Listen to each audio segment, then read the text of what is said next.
का जतन कुछ किया नहीं, तरने का जतन कुछ किया नहीं, परिणाम न जाने क्या होगा।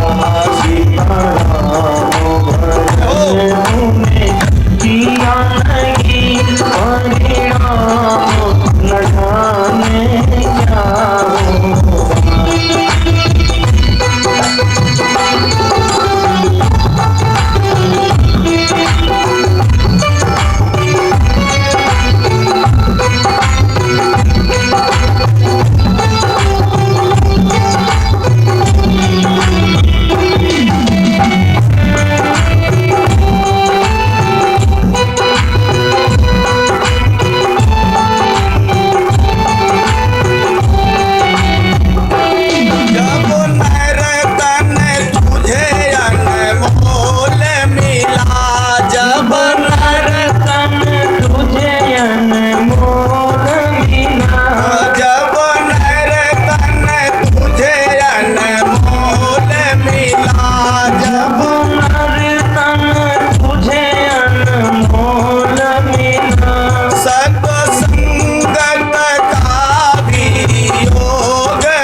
परिणाम न जाने क्या होगा। सीताराम भजन तुमने किया नहीं, परिणाम न जाने क्या होगा। बोलिए भागवत महापुराण की जय हो। प्यारे, भजन का बड़ा महत्व मैंने कहा। हाँ? जीवन जाने के बाद हम आप कुछ नहीं कर सकते, ना वृद्धावस्था में हम आप कुछ कर सकते हैं। अगर कोई ये सोचे कि वृद्धा अवस्था आने के बाद हम परमात्मा का भजन करेंगे, तभी भी नहीं हो सकता। भजन कब करना चाहिए? बाल्यावस्था में। भजन कब करना चाहिए? युवावस्था में। भजन कब करना चाहिए? वृद्धावस्था में। लेकिन वृद्धावस्था में भजन नहीं हो सकता। क्यों? भगवान गीता में 3 चीज मांगते हैं। मनुष्य से 3 ही चीज मांगते हैं। क्या? पत्रम, पुष्पम, फलम। 3 चीज। पत्र क्या है? पुष्प क्या है? फल क्या है? प्यारे, सूत जी कहते हैं, जब बाल्यावस्था हमारी आपकी होती है तो हम आप पुष्प स्वरूप हैं। हाँ? पुष्प स्वरूप है। पुष्प खिलता है।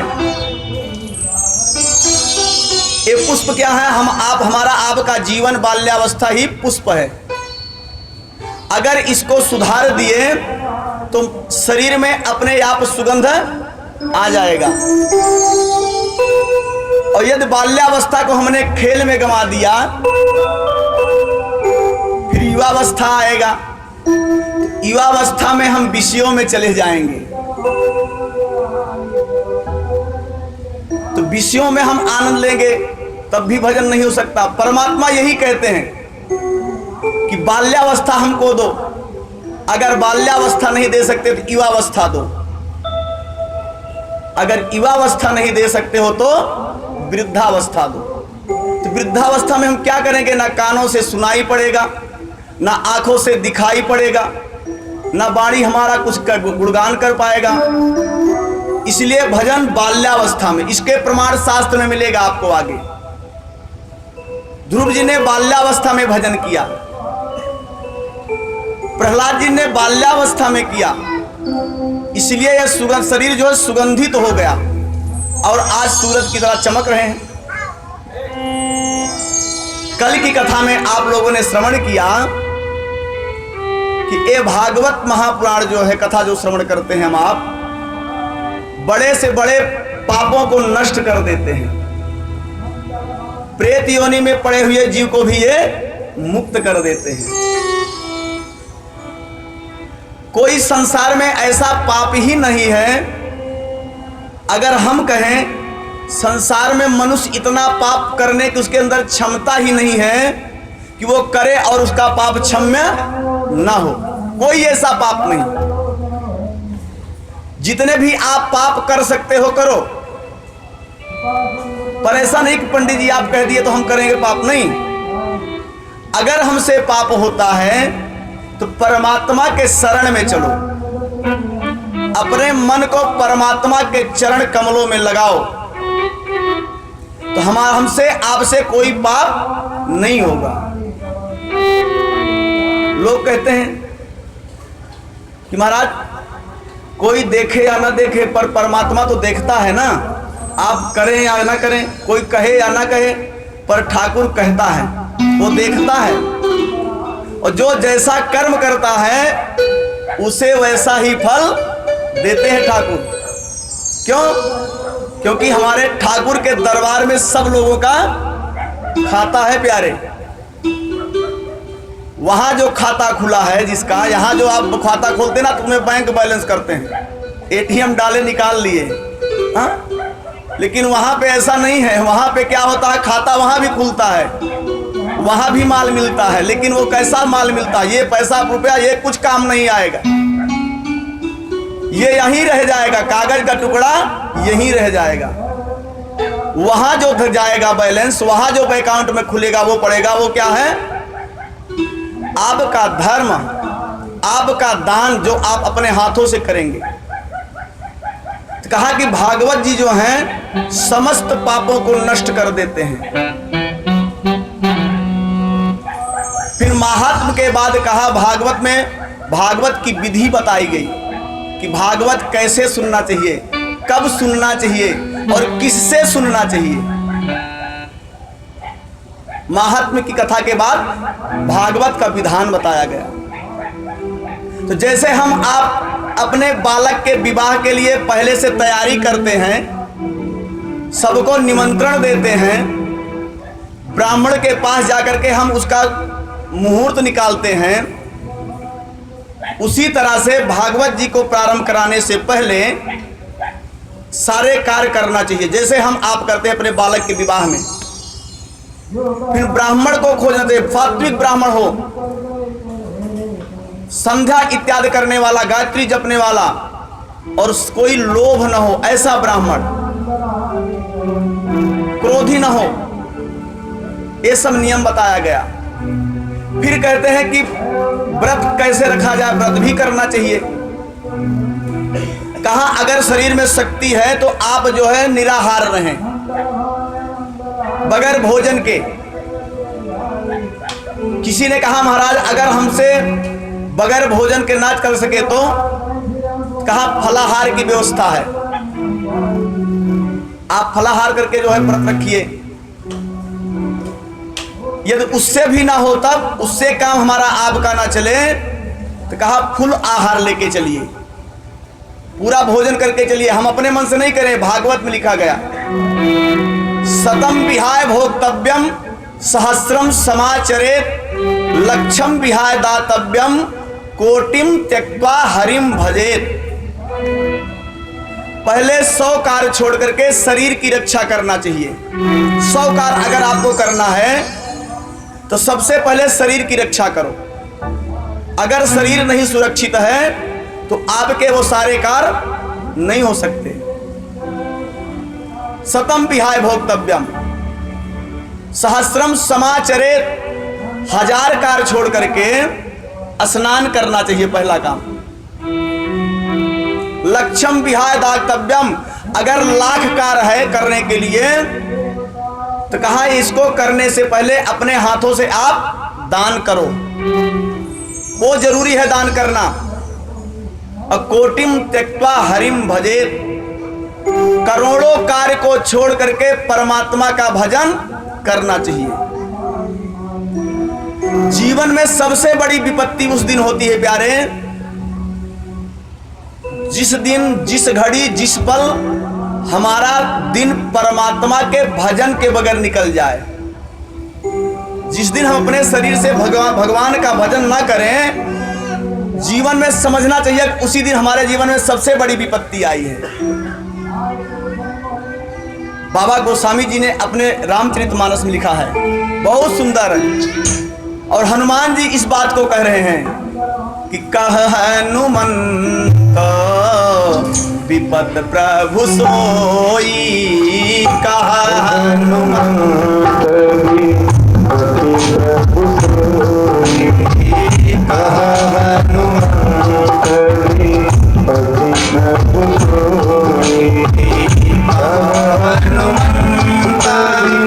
पति प्रभु सोई, पति प्रभु सोई, जब तक सुमिरन भजन होए, जब तक सुमिरन भजन होए,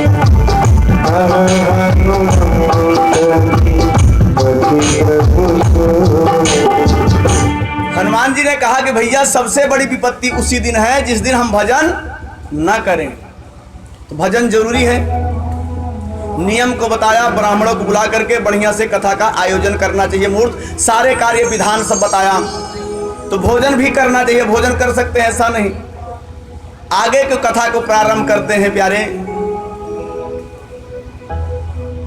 कहा कि भागवत महापुराण लिखा किसने? कहा परम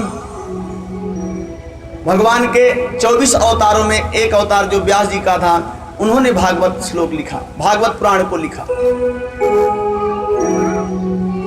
कहा व्यास जी महाराज 17 पुराण की रचना कर दिए और पंचम वेद से जिसकी उपाधि दी गई महाभारत जैसे पुराण को लिख दिया।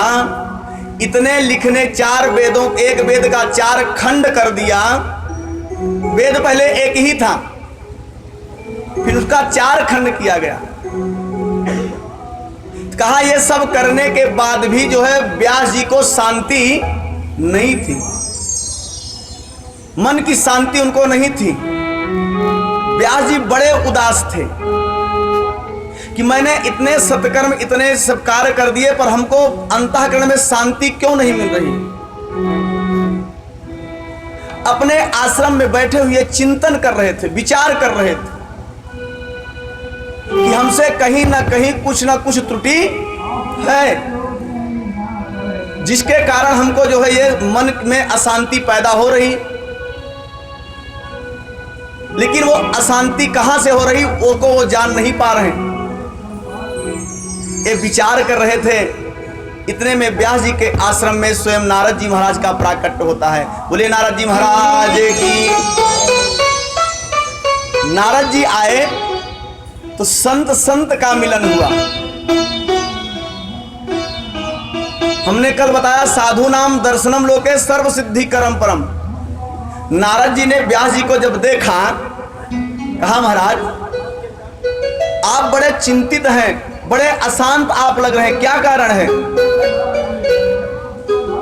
अपने मन की बात को बताया व्यास जी ने। महाराज हमने सब कर दिए पर हमको शांति नहीं मिल रही। जब सारे अपने बात को कहा, नारद जी ने कहा महाराज एक बात कहें, आपने 17 पुराण लिखा, भागवत जो 17 पुराण लिखने के बाद श्रीमद् महाभारत पुराण लिखा आपने, महाभारत लिखा वेदांत, पर आपसे कहीं न कहीं त्रुटि है। व्यास जी ने कहा महाराज हम वही त्रुटि तो जानना चाहते हैं। ये नहीं कि हम सब कुछ अच्छा करते तो हम अच्छे हैं, कभी न कभी हमसे भी थोड़ी गलती हो सकती है। नारद जी ने कहा महाराज आपने अभी तक जितने पुराण लिखे हैं किसी न किसी देवता का गुणगान किया है, हाँ, लेकिन आपने भक्त का गुणगान नहीं किया है।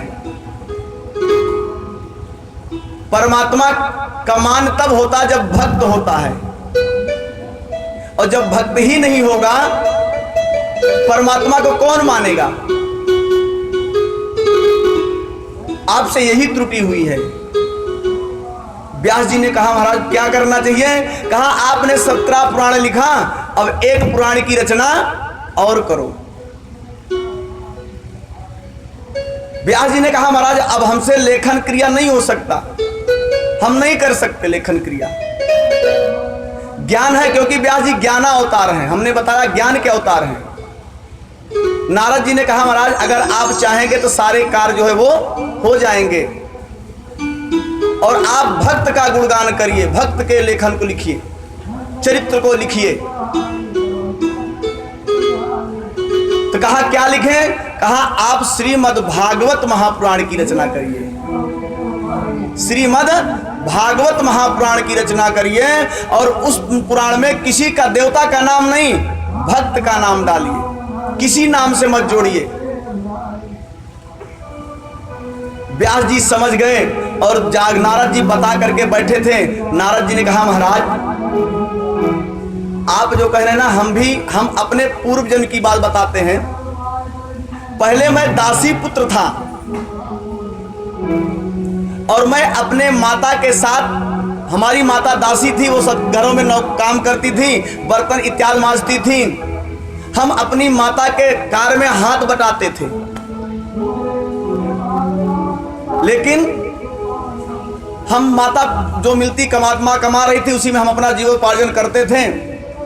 एक समय की बात है कि माता जिस नगर में कार्य करती थी, उसी नगर में कुछ महात्मा आ गए, साधु संत महात्मा आए चातुर्मास व्रत करने के लिए। हमारी माँ जिस राजा के यहाँ काम करती थी, वो महात्मा वहीं दरवाजे पे आकर के रुके और सीताराम का गुणगान करने लगे, भजन करने लगे। राजा से कहा, महाराज हम आपके यहाँ 4 महीने तक चातुर्मास व्रत करना चाहते हैं। राजा ने कहा, ठीक है महाराज करिए, हमारे यहाँ कोई चीज की कमी तो है नहीं। साधु संतों की सेवा में मुझे और मेरी माँ को नियुक्त कर दिया राजा ने। साधु महात्मा अपना जो है प्रातः काल से लेकर के सायंकाल तक परमात्मा का भजन करते थे, एक टाइम फलाहार करते थे, और हम दासी पुत्र थे महाराज। मेरी मैया निरंतर सेवा करती थी। साधु संत महाराज अपने में मस्त रहते थे, परमात्मा का भजन करते थे। मैं बहुत छोटा सा था, बहुत छोटा सा था। जब साधु महाराज अपना कार्य करते थे संत महात्मा, तो मैं उनके पूजन को लिए फूल लाता था, उनके बर्तन को धुलता था और बैठता था। महाराज जो अपना पूजन पाठ करते थे, मैं बड़े ध्यान से देखता था, बड़े ध्यान से देखता था। धीरे धीरे करते करते 4 महीने व्यतीत होने लगे। तो मैं इसलिए देखता था कि वहां पे महाराज सामने बैठते तो थोड़ा प्रसाद भी मिल जाता था खाने पीने के लिए, हम इसी में मस्त रहते थे। लेकिन उनके संग साथ में रहते रहते हमारी रुचि धीरे धीरे बढ़ने लगी। जब 4 महीने का दिन व्यतीत हुआ, चातुर्मास व्रत समाप्त हुआ, सभी संत महात्मा अपने अपने धाम को जाने लगे। तो मैं भी महाराज जी के पीछे हो लिया कि हम भी चलेंगे, क्योंकि खाने को मालपुआ मिलता ही था, बाबा को छोड़ना हम चाहते नहीं। हुआ क्या महाराज,